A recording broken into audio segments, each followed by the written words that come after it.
आज हम बात करेंगे एडमिशन ऑफ द पार्टनर। जब हम करते हैं तो उससे टॉपिक्स आती हैं, जिनमें से एक है workman compensation fund and investment fluctuation fund.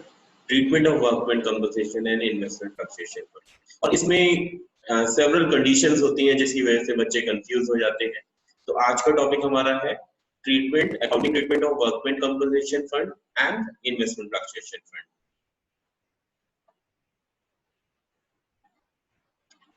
चलिए बात करते हैं सबसे पहले वर्कमैन कंपनसेशन फंड है क्या। वर्कमैन कंपनसेशन फंड या रिजर्व, ठीक है। रिजर्व और फंड हम सिनोनिम्सली यूज करते हैं, लेकिन रिजर्व वो होता है जो हम खुद कीप करते हैं और फंड वो तब हो जाता है जब उसे करते हैं। वर्कमैन कंपनसेशन रिजर्व क्या है? एक ऐसा फंड, ऐसा रिजर्व, ऐसा पैसा जो हम अलग करके रखते हैं सो दैट आने वाले टाइम में कोई कंटिजेंसी हो, वर्कमैन के साथ कोई एक्सीडेंट वगैरह हो, किया जा सके। तो it is the part of profit. और एडमिशन के टाइम पर हम सेट ऑफ करना होगा, तो उसके लिए हम कुछ अकाउंटिंग ट्रीटमेंट करते हैं जिसकी बात इसमें मेजरली करने जाएंगे। What is the accounting treatment of workman compensation reserve, right? तो यहाँ पर हमारे पास we have several conditions. Number one condition is if there is no claim against workman compensation reserve. You can see if there is no claim against workman compensation reserve. अगर कोई claim नहीं है, पैसा हमारे पास रखा हुआ है और उसके अगेंस्ट में हमारे नहीं आता है, तो क्या ट्रीटमेंट होगा? Full amount will be transfer to old partners capital account. जितना भी वर्कमैन कंपनसेशन फंड में या रिजर्व में पैसा रखा होगा वो पुराने पार्टनर्स अपने ओल्ड रेशियो में डिवाइड कर लेंगे, शेयर कर लेंगे। एंट्री हमें करना होगा workman compensation reserve account debited to old partners capital account, being amount transfer to partners capital account. Let's see the example. एक एग्जांपल कंस्ट्रक्ट किया है मैंने सो दैट ये कंडीशंस आपको ज्यादा बेटर समझ में आ सके, राइट? ए और बी हमने अज्यूम करा है, दो पार्टनर्स हैं और ओल्ड पार्टनर्स हैं जिनका रेशियो है 3:2। वर्कमैन कंपनसेशन रिजर्व हमने ट्रीट करा है 1 लाख और claim against workman compensation reserve कोई भी क्लेम नहीं है, जीरो क्लेम है, राइट? तो क्या करना होगा? एंट्री करनी होगी workman compensation reserve debited to A's capital account to B's capital account being old partner, right? और अमाउंट हो जाएगा 1 lakh. Workman compensation reserve debited 1 lakh to A's capital account 60,000, that is 3/5, और to B's capital account 40,000, that is 2/5। as per their old ratio ये amount उनमें divide हो जाएगा। Second condition की बात करते हैं, if claim is lower than the amount of workman compensation reserve. Claim है लेकिन अमाउंट जो क्लेम का है वो कम है और वर्कमैन कंपनसेशन रिजर्व में हमारे पास ज्यादा पैसे हैं, तब हमें क्या करना होगा? Claim amount to be credited to workman compensation claim and balance will be transferred to partners capital account. पहले हम पूरा पैसा पार्टनर्स को बांट दे रहे थे, लेकिन अब हम क्या करेंगे? जितना क्लेम है उतना हम provision for workman compensation reserve में ट्रांसफर करेंगे और वर्कमैन कंपनसेशन क्लेम में ट्रांसफर करेंगे और बचा हुआ बैलेंस अमाउंट जो है वो ओल्ड पार्टनर्स को ओल्ड रेशियो में डिस्ट्रीब्यूट कर देंगे। एंट्री इस केस में क्या होगी? इस केस में एंट्री होगी workman compensation reserve account debited to provision for workman compensation claim account and to old partners capital account, ठीक है? अमाउंट हम ट्रांसफर कर देंगे।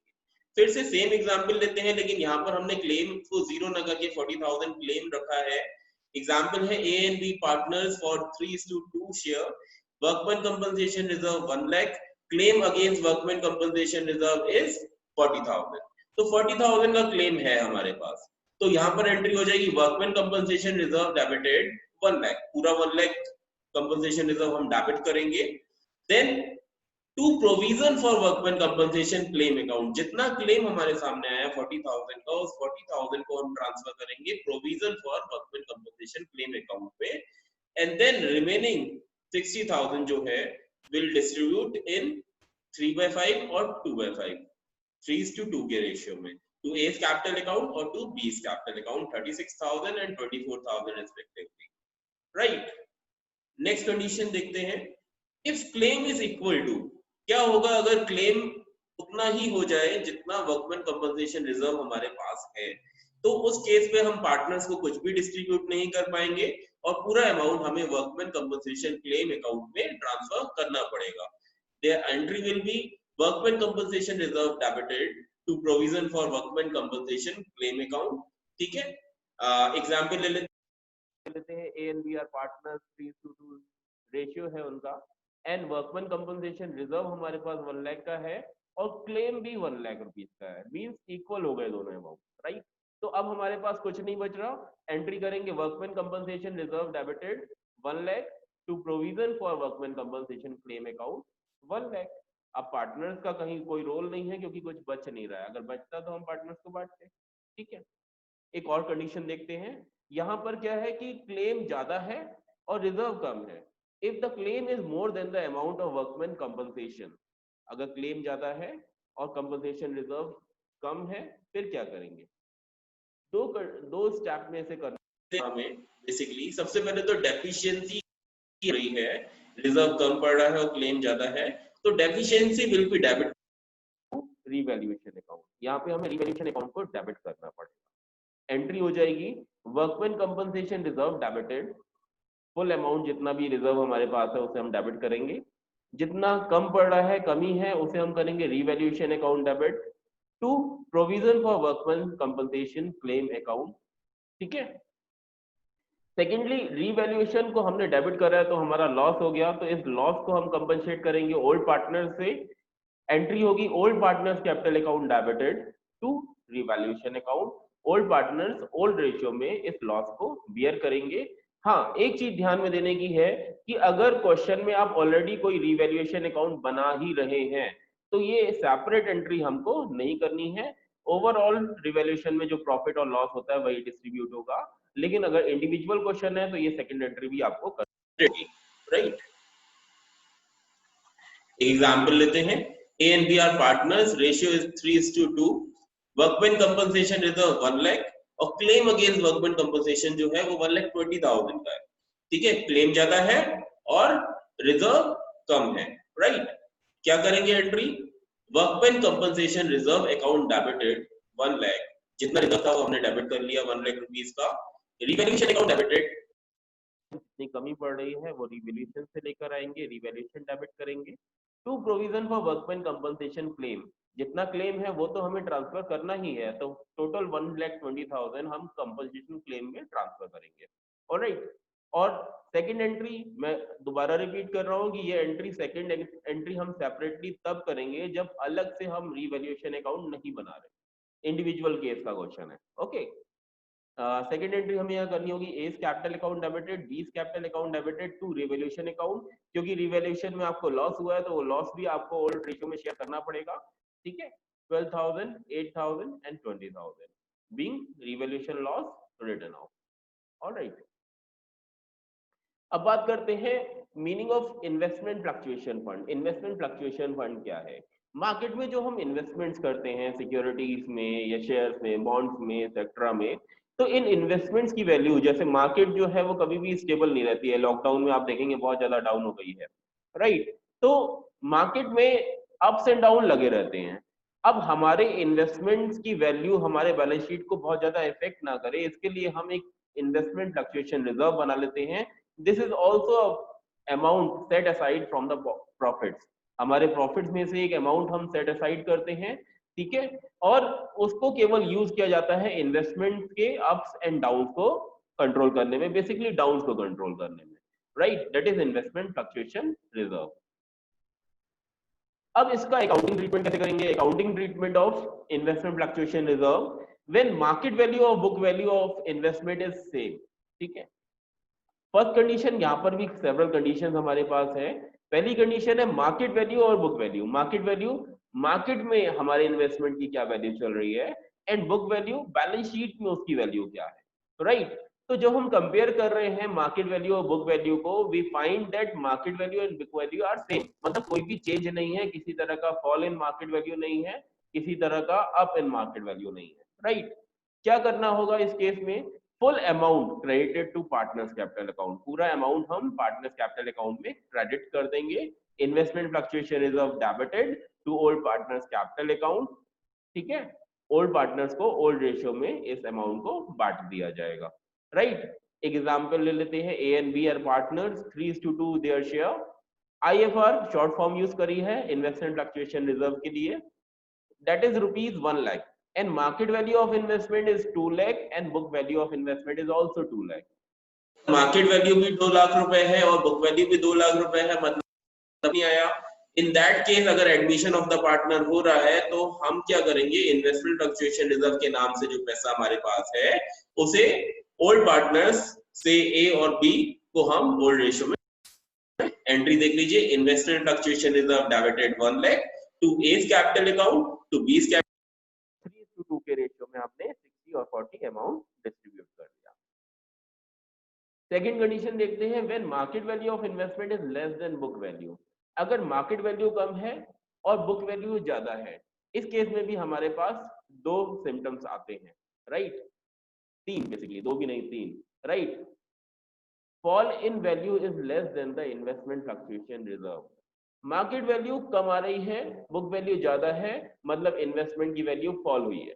और जो फॉल हुआ है, जो डिक्रीज हुई है वैल्यू, वो इतनी ज्यादा नहीं हुई कि हमारे रिजर्व वहां पे कम पड़ जाए, मतलब रिजर्व ज्यादा है और डिक्रीज वैल्यू कम है।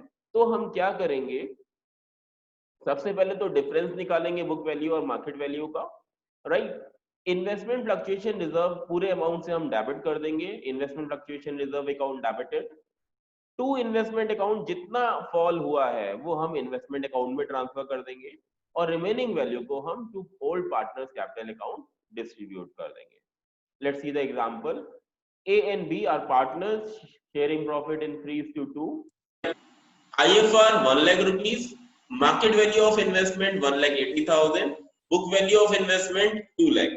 मतलब मार्केट वैल्यू कम है, कितनी, 20,000 डिक्रीज हो रही है मार्केट वैल्यू, राइट। अगर हम कंपेयर करते हैं 2 लाख और 1,80,000 को, तो विल सी कि 20,000 वैल्यू डिक्रीज हो रही है। एंट्री क्या होगी, investment fluctuation reserve debited 1 lakh, जितना डिक्रीज हो रही है टू इन्वेस्टमेंट, और रिमेनिंग वैल्यू 20,000 जो बचती है उसे 3:2 के रेशियो में will divide to A's capital account to B's capital account for से ओल्ड पार्टनर्स हैं ए और बी, तो 48,000 32,000 उनके अकाउंट्स में ट्रांसफर हो जाएगी ये value. Next, fall in the value is equal to investment fluctuation reserve. ठीक है, अगर वैल्यू फॉल हुई है और जितना डिक्रीज इन इन्वेस्टमेंट वैल्यू हुई है, मार्केट वैल्यू में जितना डिक्रीज हुआ है वो इक्वल है आपके इन्वेस्टमेंट फ्लक्चुएशन रिजर्व के, तब आप क्या करेंगे, तब आपके पास कोई एक्स्ट्रा पैसा नहीं बचेगा, राइट।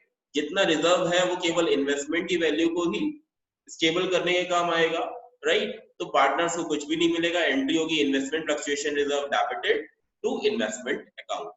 सेम एग्जांपल के साथ चलते हैं, ए एंड बी 3:2 शेयर है, आईएफआर है 1 लाख और market value of investment 1 lakh है, book value of investment 2 lakh है। आप देखें 2 लाख का इन्वेस्टमेंट हमने लिया था और मार्केट की वैल्यू 1 लाख है, मतलब 1 लाख का फॉल हो रहा है, ऑलराइट। एंट्री हो जाएगी investment fluctuation reserve debited investment account 1 lakh and 1 lakh. Next condition में क्या हो रहा है, fall in value is more than the investment fluctuation reserve. ठीक है, वर्कमैन कंपनसेशन में भी ये कंडीशन आपने करी थी, इसमें भी वही कंडीशन आ रही है कि रिजर्व कम है और वैल्यू ज्यादा डिक्रीज हो गई है। इस केस में हम क्या करेंगे, इन्वेस्टमेंट फ्लक्चुएशन रिजर्व डेबिटेड, जितना हमारे पास रिजर्व अवेलेबल है, रीवैल्यूएशन अकाउंट डेबिटेड, जितनी हमें कम पड़ रही है वैल्यू, रिजर्व में जितनी वैल्यू कम पड़ रही है वो हम रीवैल्यूएशन से लेके आएंगे टू इन्वेस्टमेंट अकाउंट। ठीक है, टोटल वैल्यू से हम ये एंट्री कर देंगे, राइट। और सेकंड एंट्री हमें करनी पड़ेगी अगर हम अलग से कोई रीवैल्यूएशन अकाउंट नहीं बना रहे हैं और स्पेसिफिक केस का क्वेश्चन है, तो ओल्ड पार्टनर्स ये लॉस बियर करेंगे, old partners capital account debited to revaluation account. Example देखते हैं, ए और बी पार्टनर्स हैं, इन्वेस्टमेंट फ्लक्चुएशन रिजर्व 1 लाख है, मार्केट वैल्यू 80,000 है और बुक वैल्यू जो है वो 2 लाख है। यहाँ पर जो डिक्रीज इन वैल्यू हो रहा है वो 1,20,000 का हो रहा है, जो कि हमारे रिजर्व से ज्यादा है। एंट्री हो जाएगी investment fluctuation reserve debited 1 lakh, revaluation account debited 20,000 और to investment account 1,20,000, alright. Then अगर इन रिवैल्यूएशन अकाउंट क्वेश्चन में नहीं बन रहा है और ये स्पेसिफिक केस का क्वेश्चन है, तो 20,000 जो लॉस हमें हो रहा है रिवैल्यूएशन का वो बियर करेंगे ओल्ड पार्टनर्स ओल्ड रेशियो में। A's capital account debited, B's capital account debited to revaluation account 12,000, 8,000 और 20,000 3:2 के रेशियो में ये लॉस शेयर होगा। ऑलराइट, एक और केस इन्वेस्टमेंट फ्लक्चुएशन के केस में होता है जो वर्कमैन कंपनसेशन में नहीं होता, that is full amount of IFR transfer to sorry that is the case of कि वैल्यू ज्यादा हो जाए इन्वेस्टमेंट की और रिजर्व की हमें जरूरत ही नहीं पड़ रही हो। एक तो हम डिक्रीज इन वैल्यू के लिए बनाते हैं रिजर्व, लेकिन पॉसिबल है कि इन्वेस्टमेंट की वैल्यू बढ़ जाए। अगर इन्वेस्टमेंट की वैल्यू बढ़ती है तो we are in profit, no problem. तो यहाँ पर हमें दो ट्रीटमेंट करने पड़ेंगे, बेसिकली तीन ट्रीटमेंट करने पड़ेंगे। फर्स्ट हम करेंगे full amount of IFR transfer to PNL partners capital account, that is investment fluctuation reserve debited to old partners capital account. पूरा इन्वेस्टमेंट फ्लक्चुएशन का अमाउंट जो है हम ओल्ड पार्टनर्स कैपिटल अकाउंट में ट्रांसफर कर देंगे। सेकेंडली हमें क्या करना है, क्योंकि इन्वेस्टमेंट की वैल्यू इंक्रीज हुई है तो उस इंक्रीज्ड वैल्यू को हम रीवैल्यूएशन से डील करेंगे।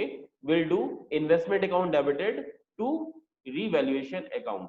जितना भी इन्वेस्टमेंट हमारा इंक्रीज कर रहा है, बुक वैल्यू से ज्यादा मार्केट वैल्यू आ रही है, उस वैल्यू के से हम करेंगे डिफरेंस वैल्यू से हम करेंगे investment account debited to revaluation account.